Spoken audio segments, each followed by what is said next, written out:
Hello, friends, and welcome to our first video, Drac. I'm Daimlos, our resident real-life bard slash tank slash really whatever I want to play. And this is my good friend, Drac, our normal, boring wizard, if you will. Say hi to the people, Drac. Wait a minute. This is not our first video, per se. Maybe this is our first video like, together. Structured video, but not... There's zero structure to this. Come on. We're just winging it. The only difference is here it's only going to be about 12 minutes. Hey, look at us trying to put our conversation on wraps. So let's see what we can do about that. Today, Drac, we are going to dive into the mystical world of the Druid in Pantheon Rise of the Fallen. You mean the nature wizard? Or certainly not the normal boring wizard. The new hotness of nature wizards. It's definitely going to be the new hotness of Pantheon Rise of the Fallen because the Druid's going to come out at about a couple of weeks and everyone is going to be playing a Druid and it's going to be super exciting. Very. What makes the Druid unique? All right, so let's talk about what makes the Druid stand out in Pantheon. Unlike the clerics and shamans, the Druid is a highly mobile healer that relies on area of effect healing, instant casts, and a very different playstyle from the traditional healers. Exactly. Druids are indirect healers, which means they don't just cast a single big heal. They work through buffs, shields, and pulsing abilities like the Verdant Tree, which creates a pulse around a tree that continually heals all of its allies.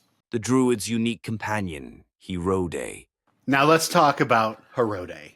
This is a unique feature to the Druid class, a secondary character, if you will, that acts as an extension of the Druid. Personally, I think this is cheating because Herode is not your typical pet. You can't target it, you can't kill it, and it follows you around and heals you and buffs you and does all these cool things. How is that fair? I mean, that's pretty cool, I think. I'd love to have a Druid in my group. They can't be interrupted for their heals. I think that's a very big win coming from the tank in the group. Also, Drac, you forgot to mention, each race has a different Herode. You know, you're going to see a lot of white wolves out there, but if you're an ogre, you get the white bear, which is a badass. Maybe not right at release, but eventually you'll have that white bear. Druid's offensive side, more than just a healer. Druids aren't just healers, though. They get to flex into the DPS role. And the coolest part, their damage gets a bonus when there's rain and storms in the area. Right. This is one of the most exciting mechanics. If the weather turns stormy, your Call Lightning ability is going to pack an even bigger punch. So a Druid literally becomes stronger when nature is at its fiercest. The Druid's connection to animals. Druids also have an affinity with animals. While other classes might have to fight their way through wild beasts, Druids can just befriend them. Not just befriend them, Daimlos, they can also charm them, making them into massive pets that can assist them in combat. But if you don't want to fight them, no worries. Most animals will ignore the Druid in the wild because they recognize them as a protector of nature.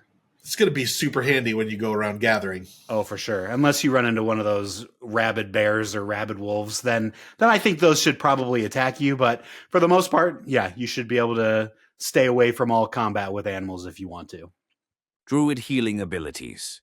All right, let's talk about the bread and butter, the healing of the Druid kit. One of the key abilities for the Druid is the Verdant Seed. Oh, I love this. This is a two-part ability. First, you shield the ally, and once then the shield breaks, it heals them. So instead of reacting to damage, you're preparing for it. This makes the Druid great at preventing deaths and makes it so they don't overheal or spam heals. Combine this with the Verdant Tree, which pulses healing over time, and you've got an extremely effective proactive healing class. I love it. Utility, more than just healing. One of the most exciting aspects of the Druid Drac is weather control. Now, this is a feature that's still in development, so hold your Herode wolves or bears on it. But the goal is that Druids will be able to influence weather within reason. Imagine you're walking down the street, you're happy in Terminus, and all of a sudden, crack, lightning, crash, boom, hot thunderstorm rolls in. And you're like, what the heck? And then you look over and the druid is changing the weather. Let's not forget about druid ports. With Wandering Stones, druids can teleport across Terminus, making them one of the most mobile classes in the game. I'm really not happy about that. I kind of want ports to be wizard only, but I guess I can share with the druids. They're not going to be the same ports, right? Like, you're not going to the same places, so you'll each have your own function, just in a little different way. As long as mine are better. For sure, I always thought the wizard ports were better in EQ, so I assume they're going to be better in Pantheon as well. Druids also have some great movement abilities. They can increase swim speed, apply snares and dots, and even your Spirit of the Wolf. Everybody knows about the Spirit of the Wolf, Daimlos. Raise the roof, buddy. I love me some Spirit of the Wolf. Cannot wait. And on top of that, they get a damage shield. What don't druids get? This is going to be the most broken class for months until they get hit with the nerf stick. Just kind of like shamans did way back in EA or in pre-alpha. I'm expecting about half the shaman and 3/4 of all the wizards to switch to druids when it releases. All servers will be 90% druid the day it releases, yes. Should you play a druid? So, Drek, should you play druid in Pantheon? I rephrase that. You should not be playing druid in Pantheon. But should our listeners be playing druid in Pantheon? I think this is the perfect time to play the Druid in Pantheon because it's early access and the Druids just come out. So there's going to be lots of other Druids.